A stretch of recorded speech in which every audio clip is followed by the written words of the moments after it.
There was one belief every Allied soldier shared in 1944. You do not outsmart German intelligence. The Wehrmacht could read anything. Footprints, tire tracks, radio chatter, aerial photographs taken from 8,000 feet. They caught mistakes no one else even noticed. But that rule was about to be broken by a unit unlike anything the U.S. Army had ever created, and by a man who understood deception better than anyone, Captain Ralph Ingersoll. Ralph wasn't a typical officer. He had been a journalist, a storyteller, a man trained to understand what people believe and why. Now, he was part of a strange new unit called the 23rd Headquarters Special Troops, the Ghost Army. 1,100 men, artists, radio wizards, set designers, and sound engineers, tasked with doing something almost unbelievable: make the Germans fear an army that didn't exist. After D-Day, the Allies were pushing across France.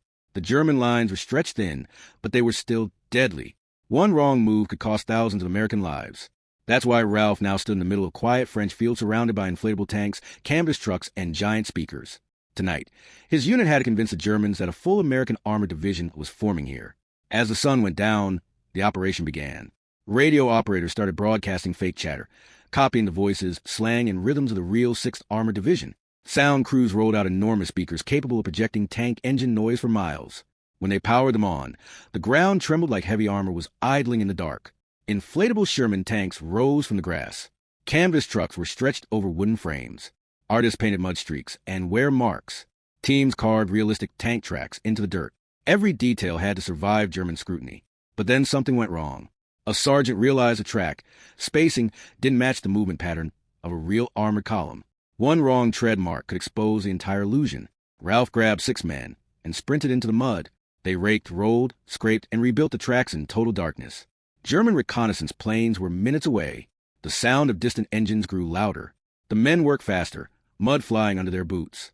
Ralph studied the spacing one last time. The engines roared overhead. He yelled for everyone to get down. A Luftwaffe WWII reconnaissance aircraft swept across the field, cameras snapping everything below. The Germans photographed fake tanks, fake trucks, fake fuel dumps, and believed every bit of it. Hours later, German radio intercept stations picked up the Ghost Army's fake chatter. The enemy analyzed the signals, compared them with the aerial photos, and concluded a major American force was preparing to strike. Within hours, 2 German regiments were redirected. Artillery and anti-tank screens were moved. An entire sector of the front shifted to face an army made of rubber and paint. And in that moment, the real American troops were free to advance with almost no resistance. Later that night, the Ghost Army faced its most dangerous moment.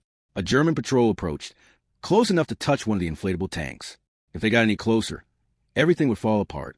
Ralph ordered the sound crew to blast engine noise at full volume. The speakers thundered. The ground vibrated as if dozens of tanks had just started up. The German patrol froze, listened, and backed away into the trees. The illusion held. That single deception saved thousands of American lives. And it was only one of more than 20 operations the Ghost Army carried out. Again and again, they fooled veteran German commanders into chasing phantoms, while the real war moved somewhere else.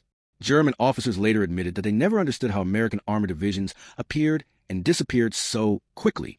The truth was simple. The divisions never existed. After the war, Ralph returned to civilian life, and many of his men went on to become artists, designers, and engineers. Their work remained classified for decades, and only a handful of them lived to see their unit officially recognized. But their legacy matters. They fought with creativity instead of firepower, with deception instead of destruction. And they protected thousands of lives by making the enemy chase shadows. If this story moved you, please hit the like button. It tells the algorithm that this history is worth remembering. And if you want more forgotten stories from the war, subscribe and turn on notifications.